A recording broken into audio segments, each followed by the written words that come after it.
with no death and no debt.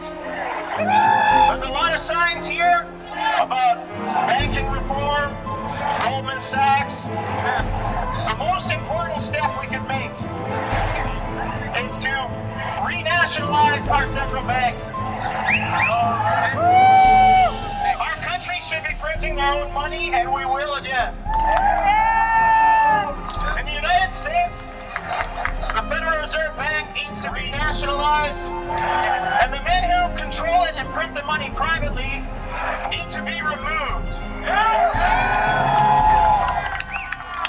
Every single movement that is here is building a train to where we need to go, but we need to lay track.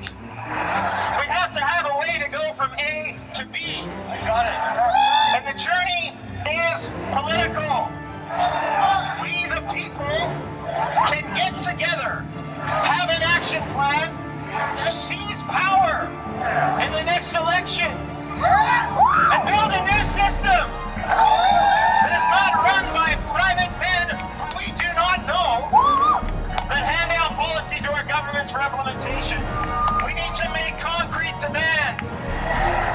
There's a process in this movement that wants to keep us from putting down concrete demands. But if we're here and we understand that our demands will be met, otherwise why gather? If we realize that our demands will be met, then we must set them to the highest moral imperative, which is no more killing. And if that is your demand and you hold these men to it, they will either refuse and engage you in a different manner when you protest,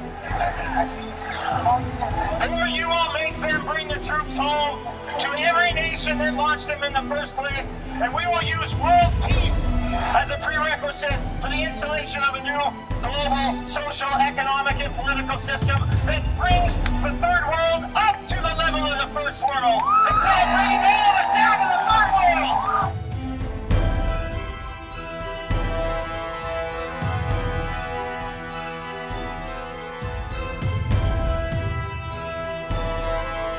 I got 5 minutes. I'll come back anytime. Be very, very wary of any movement that doesn't want you to replace your leadership in government. If you are going to remove a corrupt system, then you must remove the administrators of the corrupt system. Otherwise, the new system will also be corrupt because it's run by the same corrupt elements, the men who print money and lend it to nations and repossess their resources when they can no longer afford to pay their debts. That means that these men over time in every country, whether it's Greece, the United States, or Canada, end up seizing your land, your military, your resources, and your water supply, and then sell it back to you when you're thirsty. Water is the precondition for life on this planet, and nobody should own it.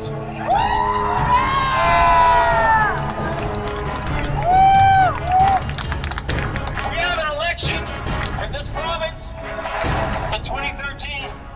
We can come to power together, call it whatever you want, but let's all get on the same bus. We call it BC United, and everybody get together and cancel these private power deals, cancel these water deals, stop busting up the unions, and put everybody back to work. I am done for now.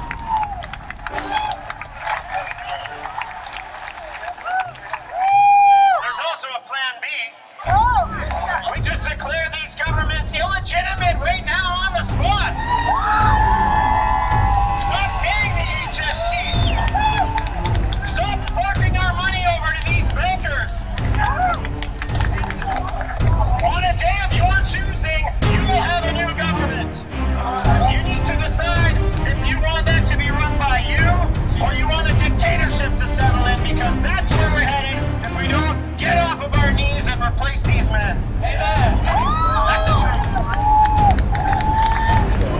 for us as people in Canada and the United States to get off of our knees and rise up and get rid of these men.